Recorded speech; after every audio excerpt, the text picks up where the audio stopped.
আর একটা সবচেয়ে বড় অস্ত্র শিখিয়ে দিচ্ছি, এটা আমি কাউকে শিখাইনি আজ পর্যন্ত, আজকেই প্রথম। এবং আমি আমার জীবনে দেখেছি এই ওসিলা করে যা চেয়েছি পাইনি এমন কোনোদিনও যায় নাই। আলহামদুলিল্লাহ, আমি সম্পূর্ণ আল্লাহ পাকের কৃতজ্ঞতা এবং শুকরিয়া আদায় করছি। এইটা ওসিলা করে আমি যা চেয়েছি আমি সারা জীবনে তাই পেয়েছি। এবং আমি বিশ্বাস করি আমি যা পেয়েছি, এই বয়সে আমি যা পেয়েছি, আল্লাহ পাক কোটি কোটি মানুষকে তা দেন নাই, এটা আমি বিশ্বাস করি। এই বয়সে আমি যা পেয়েছি, আল্লাহ পাক আমাকে যা দিয়েছেন, যত দিয়েছেন, কোটি কোটি মানুষকে আল্লাহ পাক তা দেন নাই, আমি এমনটাই মনে করি। আমি কি শিখাই দেব সেটা? আপনি আল্লাহ পাকের তাওহীদের ওসিলা দিয়ে দোয়া করেন। দোয়া করতে করতে আল্লাহকে বলেন, আল্লাহ তোমার তাওহীদের কালিমা লা ইলাহা ইল্লাল্লাহ এর ওসিলা করে তোমার কাছে আমি চাচ্ছি, আপনি পাবেন ইনশাআল্লাহ। যদি আপনার রিজিক হালাল হয়, যদি আপনার আকীদায় শিরক না থাকে, যদি আপনার আমলে বেদাত না থাকে, ইনশাআল্লাহ পাবেন। এর পরেও দুটো কথা আছে, সেটা হলো যদি দেখেন পান নাই, ইনস্ট্যান্ট পান নাই, মনে করবেন না দোয়া কবুল হয় নাই। এমনও দোয়া আছে যে আমি 10 বছর থেকে করছি এখনো পাইনি। এমনও দোয়া আছে আমি নিজেই 10 বছর থেকে করছি, আমার কাছে মনে হয় 2009-10 সাল থেকে আমি করছি, এখন পর্যন্ত পাইনি, ইনশাল্লাহ পাবো। তো ইনস্ট্যান্ট সব পেতে হবে এমন নয়। যদি দেখেন পান নাই, তার মানে 3টা বিষয় ঘটেছে। একটা, বান্দা দোয়া করেছে, সাথে সাথে কবুল করা হয়নি, আপনাকে এটা উপযুক্ত সময় দেয়া হবে ইনশাআল্লাহ। 2 নাম্বার, এই যে আপনি আল্লাহর কাছে চেয়েছেন, এর ওসিলা আল্লাহ পাক আপনার আমল, আপনার তাকদীর থেকে কোনো বিপদ আপদ সরিয়ে দিয়েছে, আপনি বুঝতে পারেননি। আপনি দোয়া করেছেন, হয়তো মনে হচ্ছে আপনি পান নাই, কিন্তু এর ওসিলায় আল্লাহ পাক আপনার তাকদীর থেকে কোনো বিপদকে মিটিয়ে দিয়েছে, আপনি বুঝতে পারেননি। আরেকটা হচ্ছে, দুটার কোনোটাই হয়নি, পরকালে কিয়ামতের মাঠে আল্লাহ আপনাকে দিবেন জন্য জমা রেখেছেন। অতএব দোয়া করলে কোনো লস নাই।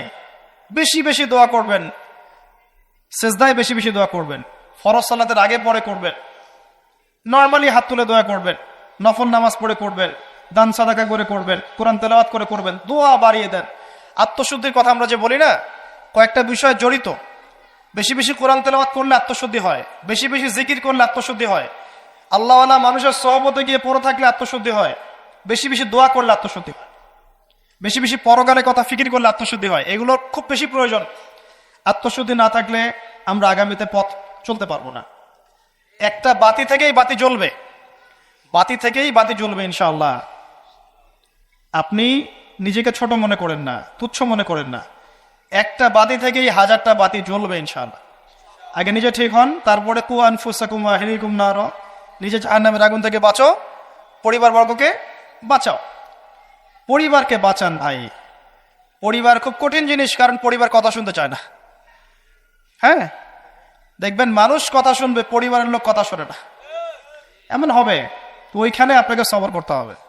যদি দেখেন যে শেষমেশ দাওয়াত দিতে দিতে, বুঝাতে বুঝাতে আর কথা শোনেই না, আপনি আলাদা হয়ে যান, তাও ভালো।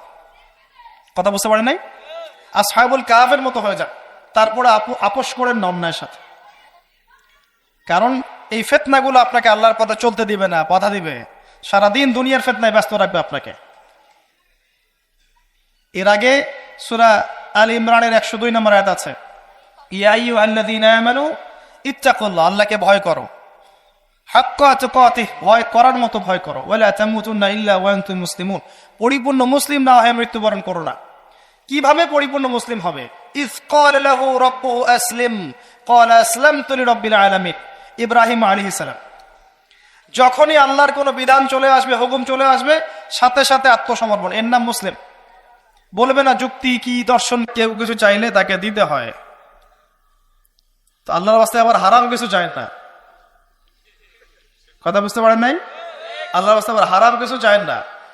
তো এরকম কেউ ধরেন আপনার সামনে চলে আসছে, আপনি আপনার সামর্থ্য অনুযায়ী তাকে দিলেন, যে আমলটা আপনি গোপনে করলেন, কেউ দেখেনি, আল্লাহ দেখেছে। এবার আপনি এই আমলটাকে ওসিলা করে আল্লাহর কাছে দোয়া করছেন, আল্লাহ এই কাজটা যদি তোমার কাছে ভালো লেগে থাকে, আল্লাহ তুমি আমার এই বিপদটা দূর করে দাও, বা আল্লাহ আমাকে এটা পাইয়ে দাও। ইনশাআল্লাহ দেখবেন দোয়া কবুল হয়ে যাবে। আমি দলিল দিচ্ছি, আমি সময় সংক্ষিপ্ততার কারণে সবগুলোর এবারত বলছি না, কিন্তু আমি দলিল দিচ্ছি। 3 জন ব্যক্তি গুহায় আটকে গেছে, গুহার মুখ পাথর দিয়ে বন্ধ হয়ে গেছে, এখন কোনো অবস্থাতেই বের হওয়ার কোনো সুযোগ নাই, নিশ্চিত মৃত্যু, নিশ্চিত। এই সময় 3 জন বলছে যে এখন কোনো অপশন নাই, আমাদের যদি কোনো ভালো কাজ থেকে থাকে ওর ওসিলা দিয়ে দোয়া করলে আশা করা যায় আল্লাহ পাক বিপদ থেকে আমাদেরকে উদ্ধার করতে পারে।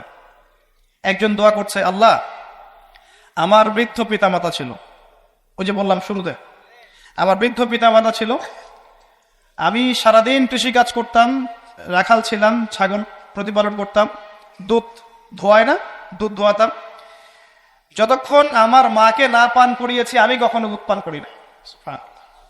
বাসায় ফিরে গেছি, মাকে দুধ পান না করানো পর্যন্ত আমি পান করি নাই, বাবাকে না পান করানো পর্যন্ত আমি করি নাই। একদিন আমি বাসায় গিয়েছি, আমার সন্তানরা কান্নাকাটি করছে খাবারের জন্য, কিন্তু আমার মা ঘুমিয়ে গেছে। আমি মাকে দুধ পান না করিয়ে বাচ্চাদেরকেও দুধ পান করাই নাই, তারা কাঁদতে কাঁদতে ঘুমিয়ে গেছে। আল্লাহ এই কাজটা যদি তোমার কাছে ভালো লেগে থাকে এই গুহার মুখ থেকে আমাদেরকে আজকে উদ্ধার কর। পাথরটা একটু সরে গেল, পাথর আল্লাহর হুকুম শোনে না। পাহাড় দেখেছেন, পাহাড়ের ভিতর থেকে যে পানিগুলো বের হয় মিষ্টি পানি, এর কোনো উৎস আছে? কোনো উৎস নাই। গিয়ে দেখবেন উপরে কোনো উৎসই নাই। এমন না যে উপর থেকে পানি পড়ছে, এই পানিটা এসে সেখানে পড়ছে, পাহাড়ের ভিতর থেকে পানি বের হচ্ছে। এগুলো কিভাবে সম্ভব? আল্লাহ পাকের কুদরত। তো পাথরের মুখটা সরে গেল, পাহাড়ের ওখান থেকে গোয়ার মুখ থেকে পাথরটা একটু সরে গেল, কিন্তু বের হওয়ার জন্য এনাফ না। আরেকজন বলছেন, আল্লাহ আমার একজন চাচাতো বোন ছিল, কাজিন। যুবকরা ভালো করে শোনেন, যদি জিনা ছাড়তে পারেন এবং হারাম সম্পর্ক থেকে বের হয়ে আসতে পারেন, আল্লাহ পাক আপনাকে সাক্ষাৎ মৌতের হাত থেকে বের করতে পারেন। ওই যুবক বলছে, আমার একজন চাচাতো বোন ছিল, অত্যন্ত সুন্দরী, আমি খুব করে তাকে চাইতাম যে আমি যেন তাকে পাই। আমি তাকে প্রপোজ করলাম, খারাপ প্রপোজ, বিয়ে প্রপোজ নয়, হারাম প্রপোজাল। সে বলল যে আমাকে যদি 100 স্বর্ণ মুদ্রা দিতে পারো তাহলে আমি রাজি। সে 100 স্বর্ণ মুদ্রা অনেক কষ্ট করে কামাই করেছে, করে সে ওই মেয়েকে দিল। একা পেয়েছে মেয়েকে, তার চাচাতো বোনকে সেই স্বর্ণ মুদ্রা দিল। দেওয়ার পরে সে অবৈধ কাজ করার জন্য প্রস্তুতি নিয়েছে। সে বলছে, আমি এমন জায়গায় ছিলাম যে আমি সেই মেয়ের 2 পায়ের মাঝখানে বসেছি, 2 পায়ের মাঝখানে বসেছি। এমত অবস্থায় মেয়ে আমাকে বলছে যে হে আল্লাহর বান্দা, আল্লাহকে ভয় করো। তখন আমি 100 স্বর্ণ মুদ্রাও রেখে আসছি, আল্লাহ তোমার ভয় আমি সেই জেনা থেকে চলে আসছি, আমি সেখানে জেনা করি না। আল্লাহ এই কাজটা যদি তোমার সন্তুষ্টির জন্য করে থাকি, আল্লাহ আজকে আমাদেরকে সাক্ষাৎ মৌতের হাত থেকে বাঁচাও। এই পাথর আরো সরে গেল। এখান থেকে যুবক ভাইদেরকে বলবো যে নাম্বার ডিলিট করে দেন, সবকিছু ডিলিট করে দেন, আপনাকে আল্লাহ পাক ওই বাচ্চা ওই 3 জন যুবকের মতো করে বাঁচাবেন ইনশাআল্লাহ। আপনার যে কোনো দোয়া কবুল হবে ইনশাআল্লাহ, আপনার যে কোনো দোয়া কবুল হবে যদি আপনি জিনা ছাড়তে পারেন। আল্লাহ পাক বলেছেন, ওয়ালা তাকরাবু জিনা, ধারের কাছেও যেও না, করোনা নয়, ধারের কাছেও যেও না। আর আমরা বলছি কাছে আসার গল্প, এরা কত বড় লম্পট, চিন্তা করে দেখেন। আল্লাহ বলেছেন লা তাকরাবু জিনা, জিনা এটা, এর কাছেও যেও না। আর আমাদের এই যুব সমাজকে শিখাচ্ছে এই ক্র্যাশ আর ফ্রি মিক্সিং হচ্ছে কাছে আসার গল্প। নাউজুবিল্লাহ, কত বড় আল্লাহ দ্রোহী, চিন্তা করে দেখেন। ইকোনমিক্যালি বয়কট করে দেন, ইকোনমিক্যালি বয়কট করেন, কিনবেনই না প্রোডাক্টটা, যাবেনই না ধারের কাছে। সরাসরি যারা আল্লাহর কোরআনের আয়াতের বিরোধিতা করবে আপনি তার কাছেই যাবেন না, এদেরকে বয়কট করে চলবেন, একা চলবেন, কোনো সমস্যা নাই। কি সমস্যা? নিমের ডাল দিয়ে দাঁত মাজবো, কি সমস্যা? নিমের দাঁত আছে না, এনে দাঁত মাজবেন, কি সমস্যা? যাবেন না, সব যায়েন না। লাখ লাখ কোটি কোটি মানুষ যায়েন না, দেখবেন কয়দিন পর ভুল স্বীকার করে বলবে ঠিক আছে ভুল হয়ে গেছে। প্রতিবাদ করতে পারি না। ওই যে মুসলিমরা যদি তেলটা বন্ধ করে ফেলতো, যে তেল দিব না, সুয়েজ খাল দিয়ে কাউকে যাইতে দিব না, অমুক দিক দিয়ে রুট বন্ধ করে দেব, দেখতেন সব সিধা হয়ে গেছে। হ্যাঁ, আমরা পারি নাই, যে আমরা ওই জায়গাগুলো তো পারিনি, আমরা আপোষ করে ফেলছি, এই কারণে আমাদের এই অবস্থা হয়েছে। যাই হোক, আল্লাহ পাক আমাদের ইমানি জজবা দান করুন। আরেকজন ছিল, সে বলছে যে তার একজন কর্মচারী ছিল, কর্মচারী কিছু বেতন পেত, ধরেন মাসিক বেতন ধরেন 5,000 টাকা 10,000 টাকা এরকম পেত। সে ওই বেতনটা না নিয়ে চলে যায়, তখন মালিক এই বেতনটার টাকা দিয়ে কিছু পশু কিনেছে, গবাদি পশু। পরে আস্তে আস্তে আস্তে আস্তে এগুলো বৃদ্ধি পেয়েছে। কথা বুঝতে পারছেন? অনেক দিন পর সেই শ্রমিক এসেছে, এসে বলেছে আমার সেই পারিশ্রমিক আমাকে দেন। তখন এই মালিক বলছে সমস্ত গবাদি পশুই তোমার। তো এই শ্রমিক বলছে যে আমার সাথে কি মশকরা করছেন, আমি তো 1 মাসের মজুরি পাই। তখন সে বলছে না, মশকরা করছি না, বরং ওই মজুরি দিয়ে আমি 2টা পশু কিনেছিলাম, এখান থেকে এতগুলো পশু হয়েছে, সবগুলোই তোমার। সে সবগুলো দিয়ে দিয়েছে। সুবহানাল্লাহ। তো সে বলছে আল্লাহ, এই কাজটা যদি আমি তোমার সন্তুষ্টির জন্য করে থাকি, এই পাথরটা সরিয়ে দাও। বুয়ার মুখ থেকে পাথর সরে গেল, আলহামদুলিল্লাহ। এগুলো কোনো গাল গল্প নয়, কোনো কেচ্ছা কাহিনী নয়, এগুলো কিন্তু ইসরায়েলি রিওয়ায়াতও নয়, সহিহ হাদিস এগুলা। নবী সাল্লাল্লাহু আলাইহি ওয়াসাল্লাম হাদিসগুলো বলেছেন, এক সরিষা দানা পরিমাণ মিথ্যা নাই এখানে। এখান থেকে বলতে যাচ্ছিলাম, দোয়া কবুলের অন্যতম একটা উপায় হচ্ছে আপনি কোনো ভালো কাজ করেন গোপনে, যেটা আল্লাহ ছাড়া কেউ জানে না, ওর ওসিলা করে আপনি আল্লাহর কাছে যান, দোয়া কবুল হবে ইনশাআল্লাহ। আরেকটা অপশন হচ্ছে আল্লাহ পাকের যে নাম এবং সিফতগুলো আছে এগুলোকে ওসিলা করে দোয়া করা। যেমন আল্লাহ, তোমার রহমান নামের ওসিলায় আমি তোমার কাছে দয়া চাচ্ছি, তোমার আল গফুর নামের ওসিলায় আমি ক্ষমা চাচ্ছি, তোমার আর রাজ্জাক নামের ওসিলায় আমি রিজিক চাচ্ছি, ওয়াহাব নামের ওসিলায় আমি সন্তান চাচ্ছি, ইত্যাদি। কথা কি বুঝতে পারছেন? যে নামের সাথে যে বিষয়টা যায়, এটা ওসিলা করে আপনি দোয়া করলে ইনশাআল্লাহ তাআলা আপনি আপনার ফলাফল পাবেন। আমরা অনেক ক্ষেত্রে উপরের দিকে আঙ্গুল তুলে বসে থাকি, অনেক কাজ আমাদের করার আছে নিজের ভিতরে, যেগুলো করলে আমাদের কোনো সমস্যা নেই, আমরা সেগুলোই করি না। 5 ওয়াক্ত নামাজ পড়তে কে বাধা দিবে আপনাকে? আপনি আপনার পরিবারে বোরখা পর্দা রাখবেন, কেউ বাধা দিবে আপনাকে? আপনি বলছেন আমি সুদ খাবই না, আমি সুদের চাকরি করব না, শশা বিক্রি করে খাবো, তাও ভালো, কে বাধা দিবে আপনাকে? কে ফোর্স করবে সুদ খাইতে আপনাকে? আপনি বলছেন যে আমি ঘুষ দিয়ে চাকরি নিব না, চাকরি করব না, প্রয়োজনে ব্যবসা করে খাবো, কেউ বাধা দেবে আপনাকে? আপনি বলছেন যে আমি প্রত্যেক মাসে 1টা বার কোরআন খতম করব, কেউ বাধা দেবে? ডেইলি জিকির আজকার করবে, কেউ বাধা দেবে? অনেক সুযোগ আছে, এমন না সব দরজা বন্ধ হয়ে গেছে, বিষয়টা এমন নয়। অনেক কিছু করার আছে। আপনি যদি মানবতার সেবায় কাজ করতে চান, কেউ বাধা দিবে? সামাজিক প্রকল্প করলে কেউ বাধা দিবে? রক্তদান কর্মসূচি করতে চান, কেউ বাধা দিবে? গাছ লাগান, কেউ বাধা দেবে? এতিমদের দায়িত্ব নেন, কেউ বাধা দেবে? আপনি যদি একটা বিধবা মেয়েকে বিয়ে করেন, কেউ বাধা দিবে? একটা তালাকপ্রাপ্ত মেয়েকে বিয়ে করে আপনি তার দায়িত্ব নিয়েছেন, তার গার্ডিয়ান হয়েছেন, কেউ বাধা দিবে? এগুলো নেককার কাজ নয়, এগুলো সৎ কাজ নয়। তো সৎ কাজ করার রাস্তা কি সব বন্ধ হয়ে গেছে? আল্লাহ পাক এজন্যই বলেছেন, ইয়া আইয়ুহাল্লাযীনা আমানু, হে মুমিনগণ, আলাইকুম আনফুসাকুম, তোমরা নিজেরা নিজেদের আত্মশুদ্ধির খবর নাও, নফসের খবর নাও। লা ইয়াদুররুকুম মান দাল্লা ইন ইহতাদাইতুম ইলাল্লাহি মারজিউকুম জামিআন ফায়ুনাব্বিহুকুম বিমা কুনতুম তা'মালুন।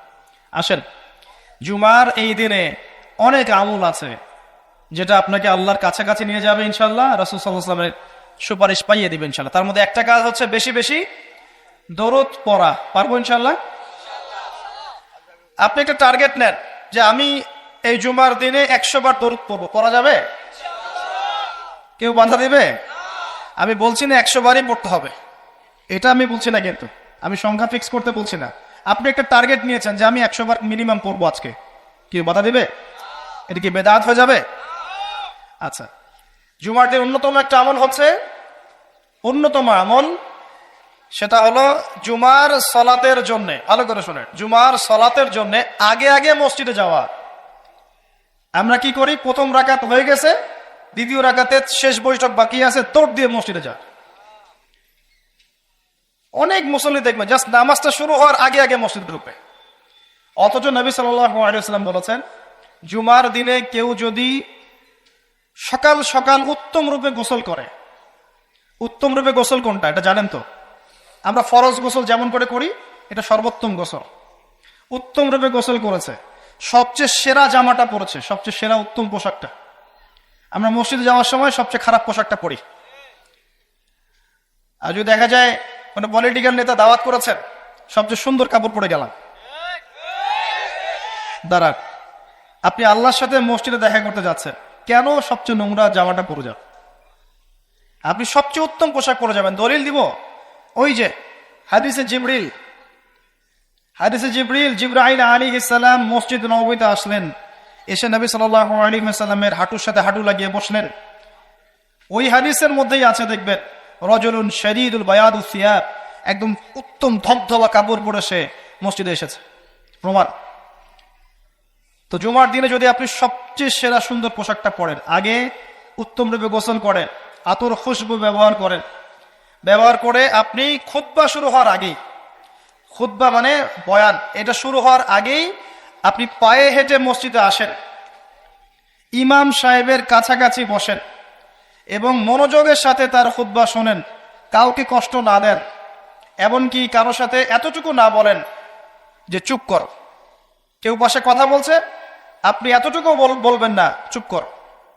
সাহাবায়ে কেরাম হাতের মধ্যে পাথর রাখতেন, ছোট ছোট, যদি দেখতেন কেউ কোনো জরুরতে কথা বলছে, পাথর নিয়ে ঢিল দিতেন, মুখ দিয়ে বলতেন না, চুপ কর। এই কাজ যদি কেউ করে এবং ইমামের সাথে নামাজ শেষ করে, নবী সাল্লাল্লাহু আলাইহি ওয়াসাল্লাম বলছেন প্রত্যেক পদক্ষেপে 1 বছরের রোজা, 1 বছরের নফল নামাজের নেকি পাবে।